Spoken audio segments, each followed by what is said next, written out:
Tailo fionga fong fetalai mo le avanoa.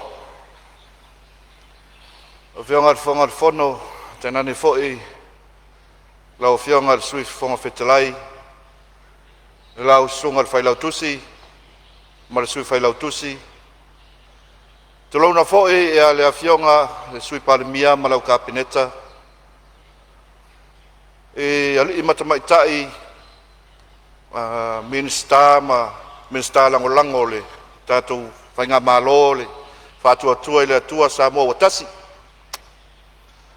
fatu lo atu foi le afio lo fionga le taitai tainane le fionga sui taitai ma ali matamai tai Faipule o le nei foi tu le mauta ya tainane foi le afio o sui Faipule uma sui filifilia o tu malo limas fulu makasi ole tatu watunu tu to tasio sa mo sifo po malo tu to tasio sa moa ua fo ngata se fa matalanga le nei tu le taiao na luna lua la ofionga fo fetalai elanga ole mai ta watu le wa utu malama i mongatula ole fo iwa e tai mapapa au faururunga mutanga wenga se ser malo tainane ia faururunga falapatonga tu maoti ia ia le maave ss o le tatu watunu i tafa fia le nei lalolangi o mai moa ia masila mai tapua ia o tau faiva ia mau tatu tau mo faina awa se ai mo le tatu watunu e ila le tali tonunga o le a taoto ia lai le vaumanu ia le tau le apoa le anga o lea wala lafu a Taivanu le upu e masani e le tātou atunu a o le isi se vai be le isi se lima e ao lavana e whaatulou e ao na whaatulou le anga o Samoa o le ao mamala i le whaasonga o ao ma le atu folasa i le amata mai saua se ia pā ia ana lenga. Whātulo atu ai le tapua inga malu a le fionga i le ao le tātou malo man masiofo. Tainane fo i le awhifio sui o fono sui tuafia ma lātou whaletua. Whātulo atu fo i le awhio le awhionga i le whaamasinsili. Tainane le afio le afionga le presidente o li i matamaitai o le whaamasinonga. Ele whangalo ina foi. Ia au na tofia le atua. O lo whapeona whawhale le malu mo whatuna paulia. Iso se whata whai taulanga, iso se afioanga. O lo lato to le tuli. O lato ula le mulila. Tapua ia. Faiva o le pale mene o Samoa. Ona o whapelea, o pa ia awa Samoa, mai o nao se iau o iona iu. Pa ia awa tama ma lātou ainga. O ainga fo'i ma lātou tama. O le usonga tu mua mapule, i tu au ma lātaua, ainga le taima le waa o fonti. E le whangano ina fo'i i tāpua inga mau. Una e tātou uso le motu sai. Pa ia wā le whale anga fulu. Fō mai tulangi. Sa ole ma sale au mua. Ma le lau niu na sa e lua. Whātui o le motu. Au wā au toto.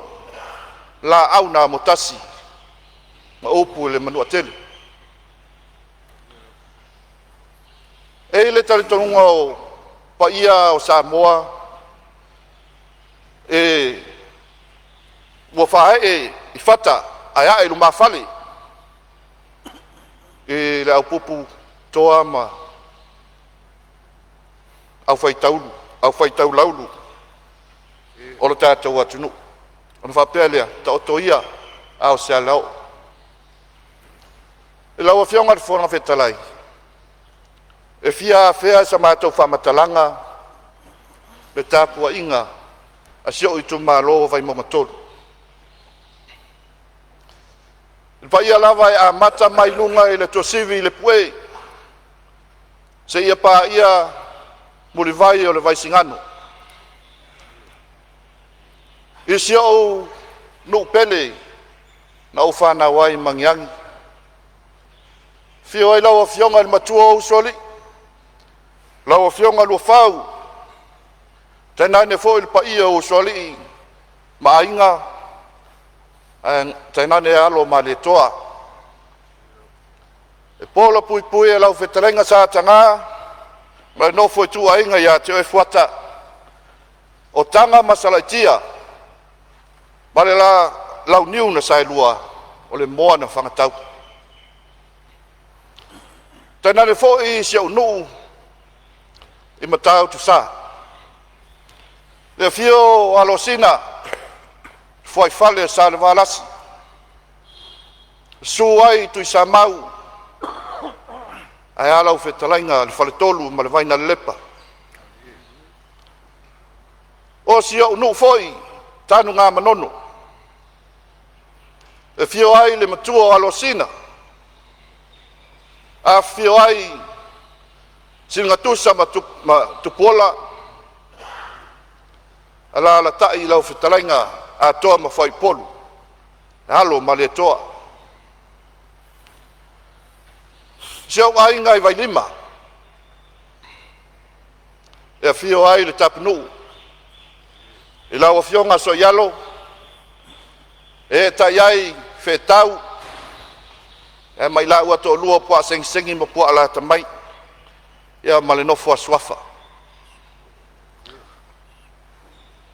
lau afioga le fogavetalai faapea le sui mamalu o le palemene matou te faanoinoi atu e uia ai na matou mautinoa e puʻupuʻu ma ua maeʻa ona faatulagaina o tatou taimi mo la auga a sui taitasi ae matou te tautau le mau i lautou tofā ia leaga e faia sina te leo lenei tumālō o Vaimauga tolu ia ona afioaga ia e pe ona taumafai atu ai o nuu mavae ia ae se fuluvalu isi nuu o loo afifio ai tupu ma tamāliʻi o fale o polu tofia o Samoa fale tua ma tausi saʻoao ma tamaitaʻi o loo aumau ai foʻi ma nisi o faipisi nisi o loo faapea ona pulea le tele o kampani tetele i te tono o se tatou atunuu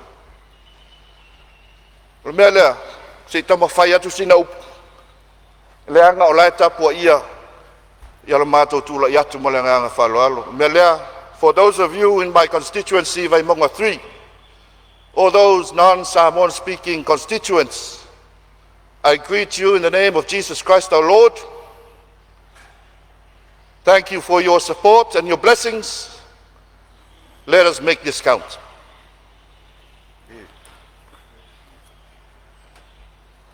Vaimauga tolue o le loa po le a se tala a le a fo i se ngangana e whaaleo i nai lo wanganga whawhetai o le loto me me ono lo tou filifilia o lo nei whaatau waa moni molia lo tou tofa a so tou fina ngalu a wā upu whai o malo ma so tātou sao i aman vau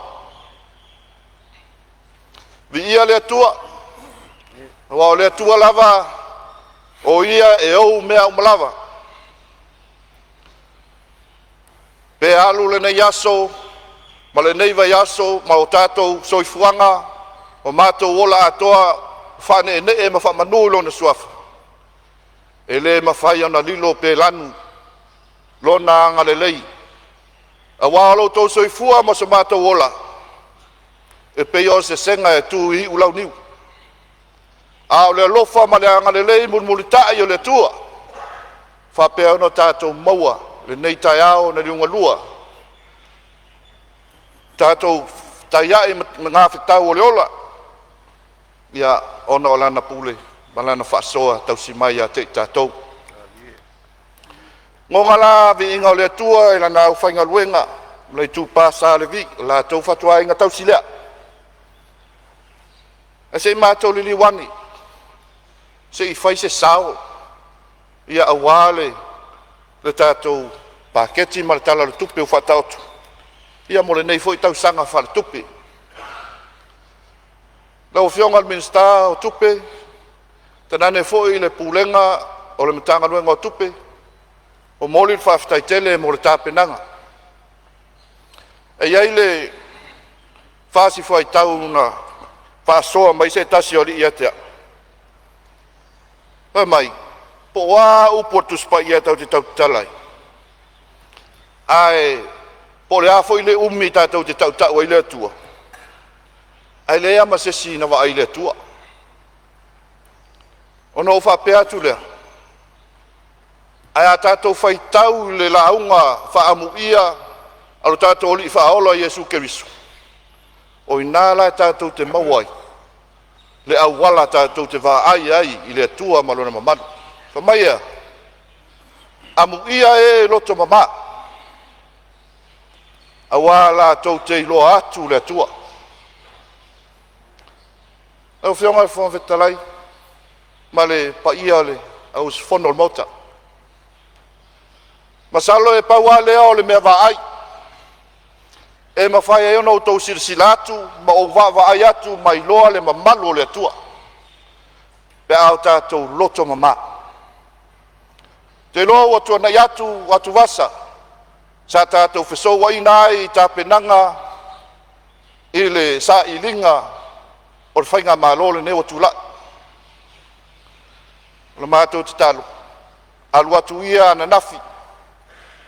Maona futia. Ai tātou o pongi whatas. Ia le nei wha moe moe. A wase manuia mo Samoa. O le tātou atunu, o le atunu kia mokaras. Ai po le ale fesili, o le alo na wha winga.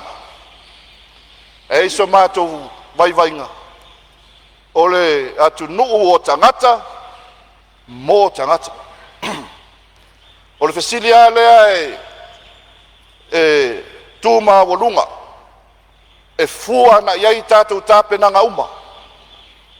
Po tātou tāpena ea me na o nai tangata. Po tātou tāpena ea mo tangata uma. O le mātou tua lalo. Tātou mana tua. O le na muai pule. O le lātou pule. O tātou se ei ai le mauta nei. O ania tātou tūla fono e whataoto.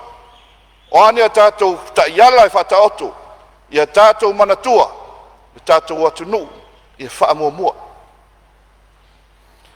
A matala u sāwalinga pe amase meo le walu masina taluai. E asia sia ia le tu malo Vaimauga. Tofu ale nuu. Maona mana umianga. Ia. Wafo e peona silofia. A mata mai tiavi. Se ia o vai singano ma matau tutai. Ese ia tatianga o afioanga. O isi e lunga le maupoepoe. Ma lunga le male lelele. A o isi e latalate le lititai.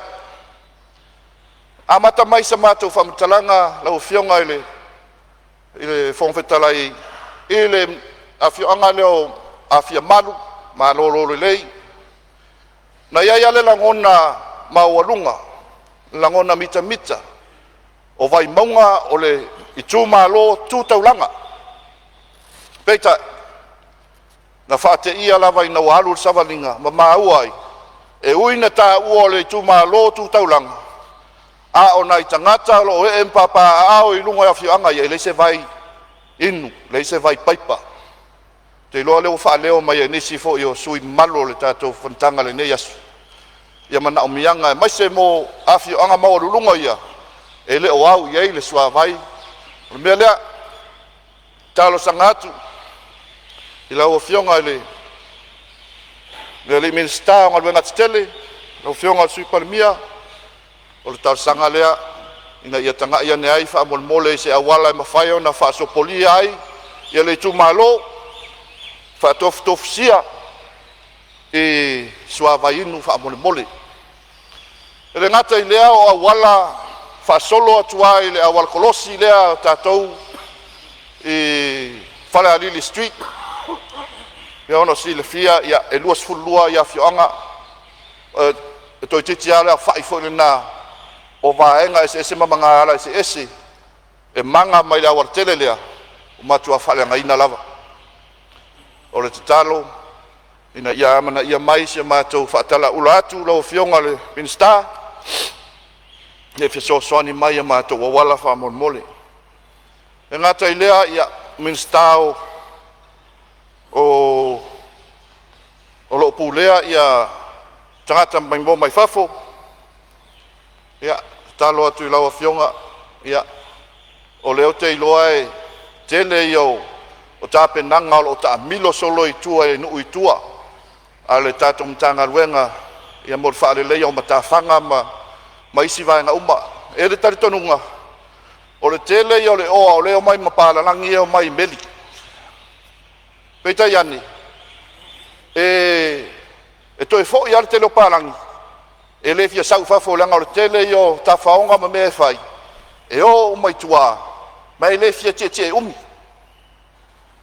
ae o lo'o iai mata'aga i totonu a o le tatou taulaga te iloa e lē tau fa'ailoa le vaega lea tele o tatou ia mai se outou afioga outou malaga atu isi atunu'u maua i le vaega lea i totonu o atunu'u tele piosaina ia e tofu ale nu'u e tofu ma lona tala'aga a o le agaga ia mafai ona fai ni information boards e lava le ta'amilosaga le pasi mo le tolu itulā e tono le taulaga ia ma toe fo'i e le palagi i luga o le va'a a lau atu'u sana sene i totonu o le tatou mālō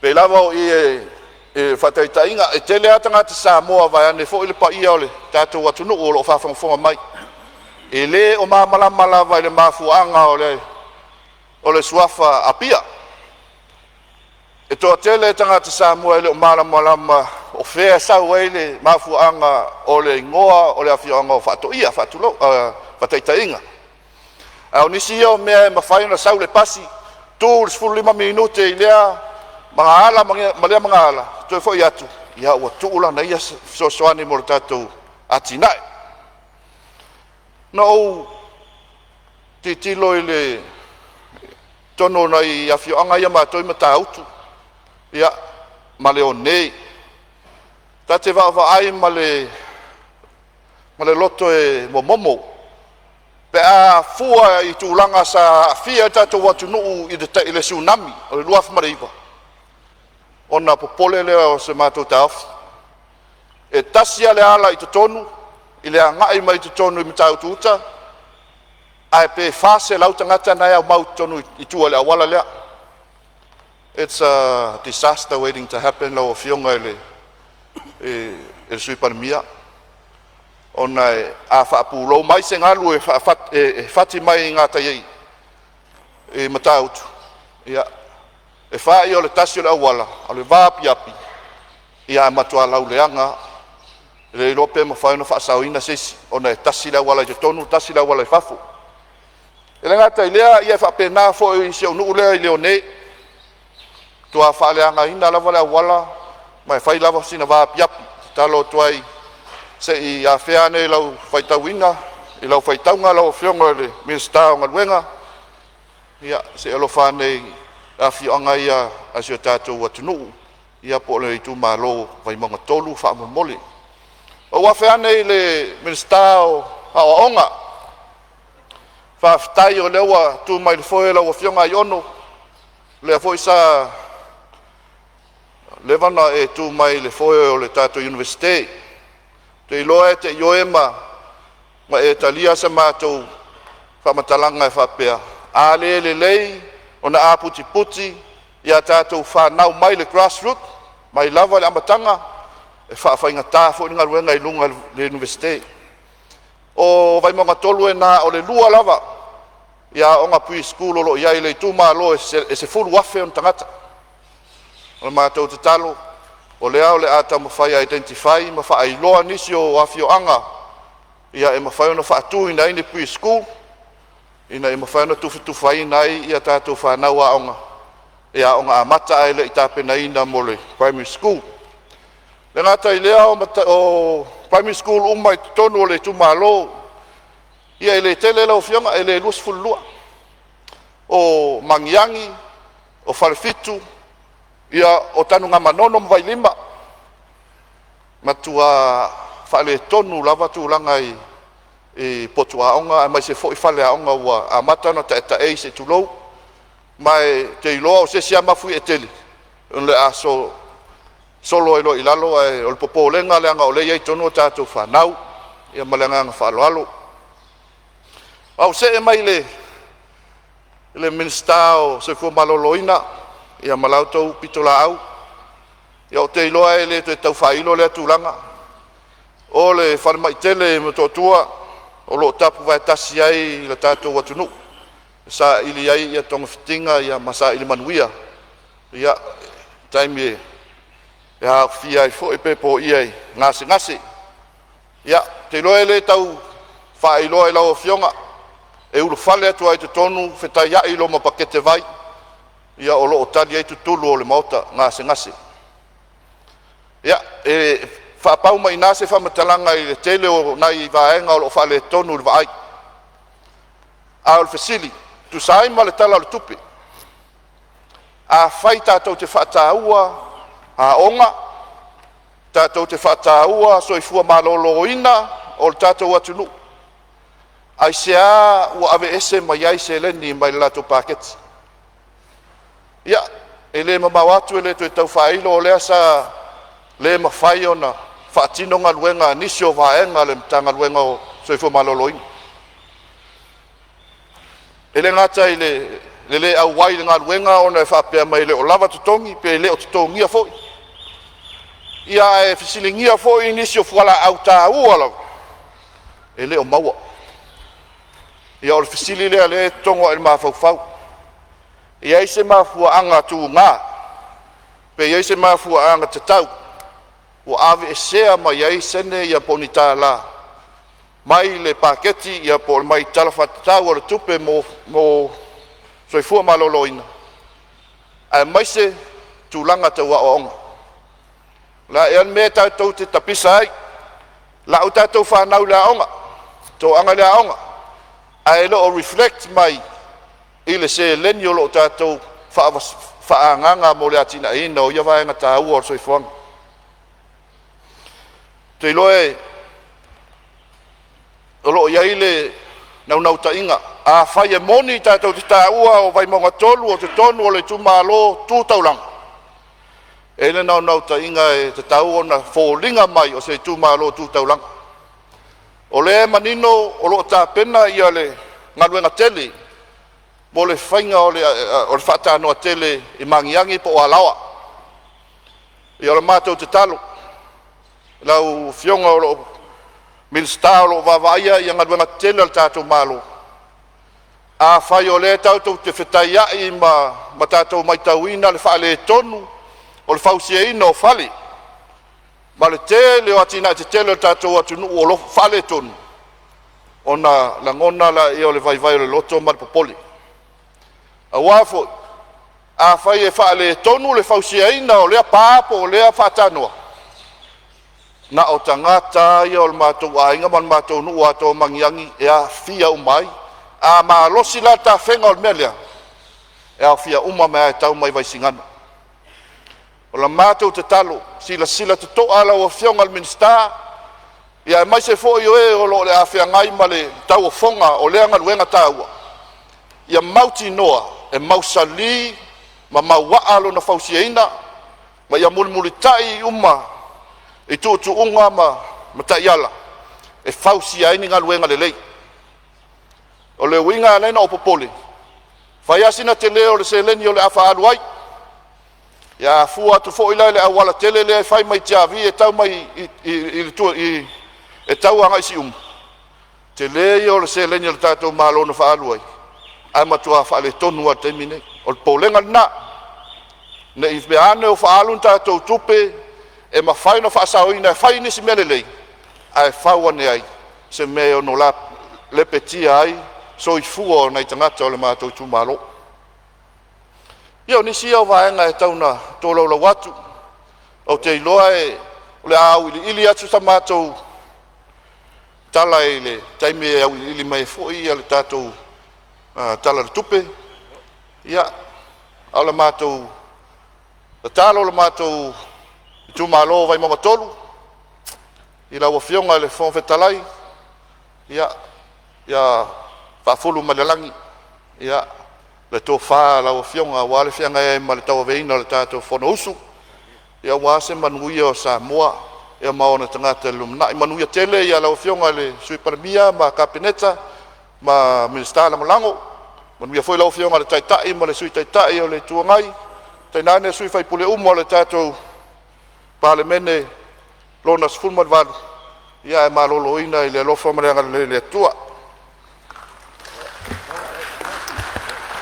Ua whamalosa